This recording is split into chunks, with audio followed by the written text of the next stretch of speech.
అవసరం అనుకుంటే నేను నిలబడతాను, దేనికైనా నిలబడతాను. జైలుకి వెళ్ళడానికి ఎంత రెడీ, ఎక్కడ కూర్చోడానికి నేను రెడీ, చంపడానికైనా రెడీ, చచ్చిపోవడానికి ఎంత రెడీ. Is innocent.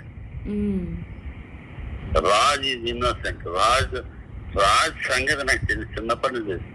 అభినవ వివేకానంద అంట. ఈజ్ బ్రేవ్, అన్నీ ఉన్నాయి. కానీ వాళ్ళ ఉన్న వీక్నెస్ ఏంటంటే కెరీర్. అంటే ఏం లేదమ్మా, వాడు అది తప్ప ఇంకో బతకలేడు. ఇప్పుడు ఆ కెరీర్ డిస్టర్బ్ అయింది. నీకు ₹1,00,000 ఉద్యోగం ఇస్తాను రా అన్నాడు, బతకలేడు. ఆ సర్వైవల్ కోసం వాడు ఏమైనా నీకు తేడాగా మాట్లాడితే మాట్లాడచ్చు. ఒకటి అడిగానా, ఇచ్చిన ఒక్క లావణ్య ఎవరిది, నేను బ్రేకప్ అని చెప్పి దాన్ని దుబ్బి మాట్లాడి చేయాలి, తన ఏం చేయగలదు. కానీ ఇచ్చిన ఎప్పుడు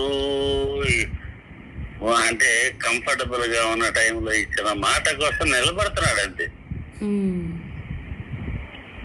వాడు మాట కోసం నిలబడతాడు. కానీ మాటని ఇప్పుడు బాండ్లు అక్కర్లేదు, లీగల్ అక్కర్లేదు, ఏం అక్కర్లేదు, నిలబడతాడు.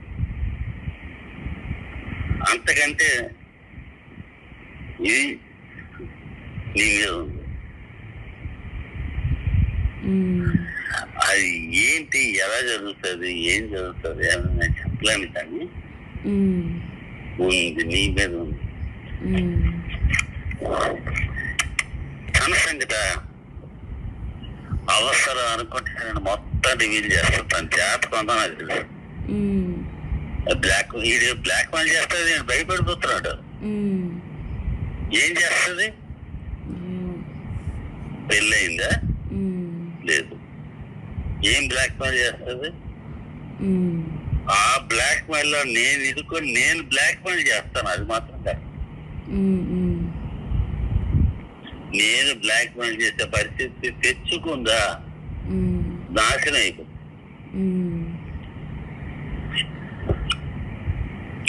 నాకు తెలుసు తన యాటిట్యూడ్, తన బిహేవియర్ తెలుసు, తన యాక్టివిటీస్ తెలుసు, అన్నీ తెలుసు.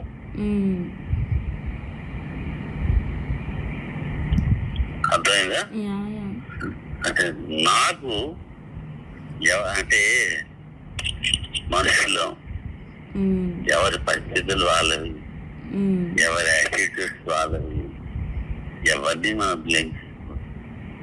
కానీ ఒకళ్ళని హార్మ్ చేసి బ్లాక్ మెయిల్ చేసి ఇబ్బంది పెట్టి చేద్దాం అనుకునే వాళ్ళకి మాత్రం నేను సపోర్ట్ చెయ్యను.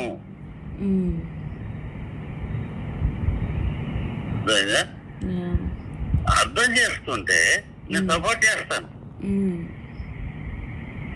ఇప్పుడు ఇదే విషయం లావణ్య నన్ను నిలదీసి అడిగింది అనుకో, ఇదే విషయాలు నేను చెప్తాను. కొన్ని ఎవిడెన్సెస్ అంటే ఆ పూర్వం నాకేంటంటే ఈ టెక్నాలజీ విషయాల్లో ఆయన థంబ్ ఇంప్రెషన్. ఇప్పుడు నేను అప్పుడు కౌన్సిలింగ్ చేసేవాడిని. మాస్ హిప్నటైజ్ నేను హిప్నటైజ్ చేస్తే పెద్ద హాల్ ఉండేది.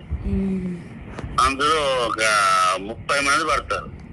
30 మంది ఏంటి, ఈజీ చేయొచ్చు, ఆరాం చేస్తే 30 మంది పడతారు.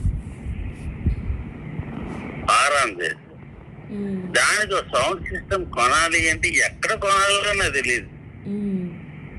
నాకు సబ్జెక్ట్ ఉంది, చెయ్యగలను, రిలీఫ్ క్రియేట్ చేయగలను, నమ్మకం క్రియేట్ చేయగలను, అన్నీ ఉన్నాయి. కానీ నాకు టెక్నాలజీ తెలియదు. అలాంటప్పుడు సెల్ టెక్నాలజీ కూడా నాకు తెలియదు. రికార్డింగ్, ఆ రికార్డింగ్ చేసే ఉండదు, వినిపించవచ్చు, నాకేం తెలియదు. ఆ టైంలో తను మమ్మల్ని హెరాస్ చేసింది, భయంకరంగా హెరాస్ చేసింది. నేను నొక్కి ఉంచుతాను, కానీ ఆంటీకి కానీ కలిపితే మొత్తం బయటపడతాడు. నాకు తనకు తెలుసు. తన మాటలు మానేసి నా మాటలు రికార్డు చేస్తూ అడిగి గెలిపించవచ్చు, ఏదైనా జరగచ్చు. ఏదో కమ్యూనికేషన్ కాదు చేయలేదు, చిల్డ్రన్ పేరెంట్స్ వస్తాయి. ఇప్పుడు అది తెలిసింది. ఇప్పుడు నేను ఆ టెక్నాలజీ